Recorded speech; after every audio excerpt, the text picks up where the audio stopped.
section is a two-chart challenge. This is where I'm going to get two experts, and they're going to answer the big issues of our time, not from an emotional point of view, but purely from a factual point of view. And the question today is, what diet is actually healthier? Is it a vegetarian or a meat-based diet?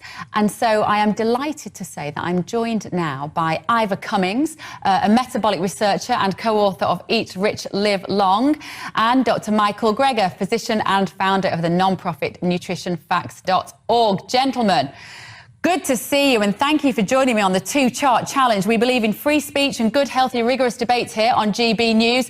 Ivor, I'm going to start with you. Tell me, why is a meat-based diet healthier for the human body? Right, thanks a lot, Bev. Well, I'll just say something first. My views reflect the views of my enormous network of professors, doctors in metabolic and nutrition science. So it's not just me. So the reality is that a meat-based diet is nutrient dense. And the proteins in meats and animal foods are way more bioavailable, right, to humans. Part of it is our evolution came from eating meat. So to get a decent protein, and 40% of Americans in a recent study are not reaching the target. That target's been raised, so it's worse than that.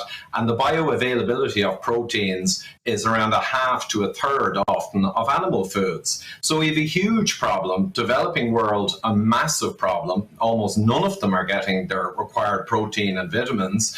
And animal foods are the solution, even acknowledged by the WHO, though not pushed very hard. It's acknowledged that meat, fish and eggs and nutrient-dense foods are required for the anemia and the protein deficiencies across the whole planet.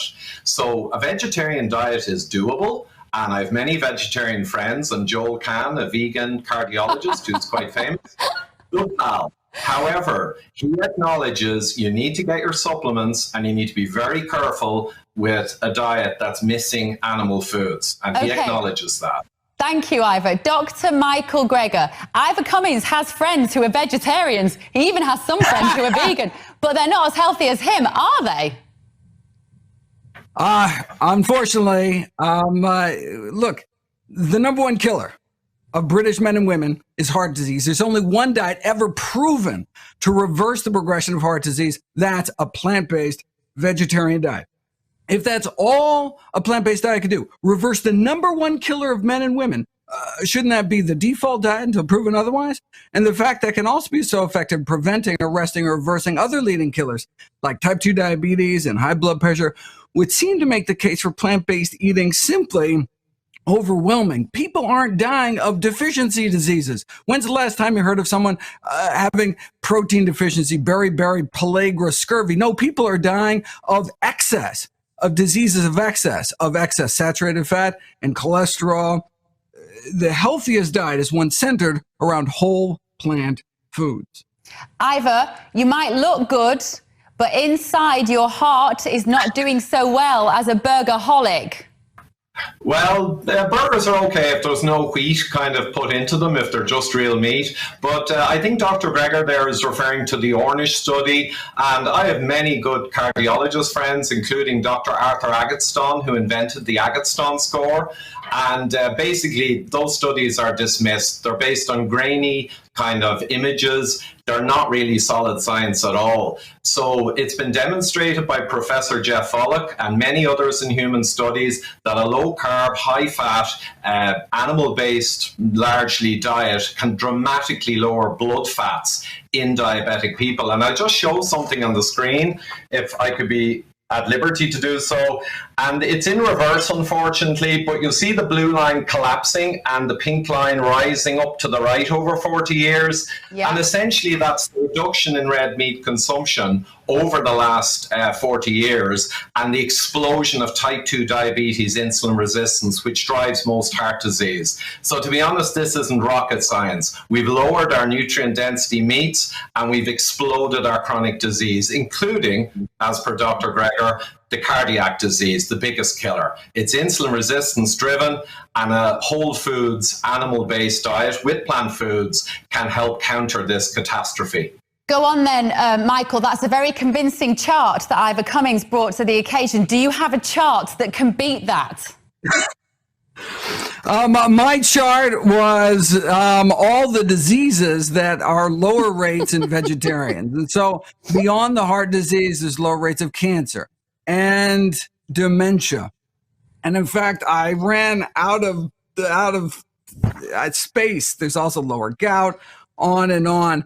Dr. Dean Ornish, the heart disease reversal study, was published in the most prestigious medical journal in the world, The Lancet, out of Great Britain. I feel like I'm talking to a flat earther here, but it's even worse than that. I mean, if you want to go around talking about like lizard people or something, you can just get dismissed as a crank. But what you're spewing could actually hurt people, could kill people. But Michael, your chart was rubbish. It wasn't even a chart. It was just a load of words written down on a piece of paper in a green felt tip pen. Ivor's going on the science, isn't he?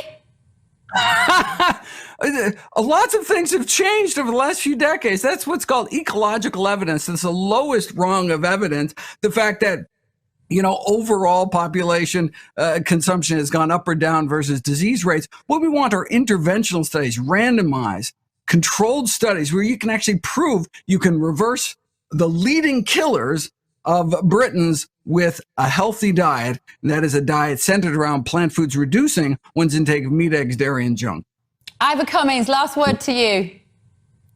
Okay, the Ornish diet is a decades-old study based on a handful of people, and it's been ripped apart left, right, and centre. I won't even give it dignity, but I'll just show one more thing. University of Washington, a full review, and basically red meat is not a health risk. So it was anti-science and junk science that said it was. The reality is now full review, and we've known this for 10 years. Red meat is nutrient dense, healthy. Eggs are a superfood. You should have a balanced omnivore diet with high nutrient density, and the science now is clear as day. The red meat kind of scam saying it's unhealthy was absurd. We evolved via access to nutrient dense meats. No paleoanthropologist worth their salt would question that. It's a reality. Gentlemen, thank you so much for kicking off the two-chart challenge. I will let our viewers get in touch with me and decide who they thought was right, all in a good spirit of debate. Thank you both so much. Ivor Cummins there and Dr. Michael Greger. Let me know what you think. Do you think a vegetarian diet is always healthier than a meat-based?